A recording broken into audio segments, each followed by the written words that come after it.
Imagine this. You are sitting in a recliner in your living room. A thin, lightweight, rectangular electronic box with a screen sits on your lap. With a click of some buttons, you have the world at your fingertips. Now, I'm guessing that probably does not seem so amazing to you today. But now imagine you are living in the year 1976. This is the year that Steve Jobs led the world on a path of technology that would bring us to the phenomenal conveniences we enjoy today. Many of you are probably saying, what? Who's Steve Jobs? Well, I'll tell you. Steve Jobs is the visionary who started the Apple Computer Company. Jobs was born on February 24th, 1955 in San Francisco, California. He was adopted and raised by Paul and Clara Jobs. He was a brilliant child who often got into trouble at school because he was just bored. At the age of 21, Steve and his friend Steve Wozniak built one of the first compact computers right in his family's garage. A few weeks later, the Apple Computer Company was born. This company helped put some of the first computers into people's homes. After this humble beginning, Steve Jobs started his life's work of touching lives through technology. Computers in homes impact our everyday lives. They make things possible that were once impossible. Now I can communicate with a friend halfway across the world without having a really high phone bill or waiting for a letter to get to him and back to me. Now I can easily email him or video conference him right from my home computer. This makes possible the sharing of ideas and concepts with people worldwide.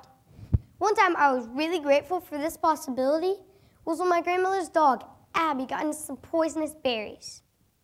She was vomiting, having seizures, and she was close to death. The vet taking care of her did not know what to do, so she communicated online with a vet overseas who had saved a dog who ingested the same berries. Abby's alive and well today because of a computer. Now imagine how many people have been saved in a similar manner. But Steve Jobs' impact on our lives did not stop with the computer. After having some creative differences with some people at Apple, Steve left the company and started another little company you may have heard of, Pixar Animation. During this venture, Steve Jobs used the computer advancements he had helped create to bring entertainment to the world. Pixar was responsible for making those beloved big screen movies like Toy Story, Monsters, Inc., A Bug's Life, Finding Nemo, The Incredibles, Cars, Ratatouille, and WALL-E. So the next time you enjoy one of those movies, the hand of Steve Jobs reaches out and touches your life. But he wasn't done there. In 1995, Steve Jobs returned to a failing Apple Computer Company and rescued them from economic disaster by creating another invention I am sure you have heard of, the Apple iPod. The iPod, coupled with iTunes, has revolutionized and rejuvenated a struggling music industry. Now I can listen to and download music from just about anywhere in the world. This gives new artists new opportunities to get people to hear their songs. And as an added bonus, Apple has joined with U2 lead singer Bono as part of the Project Red charity.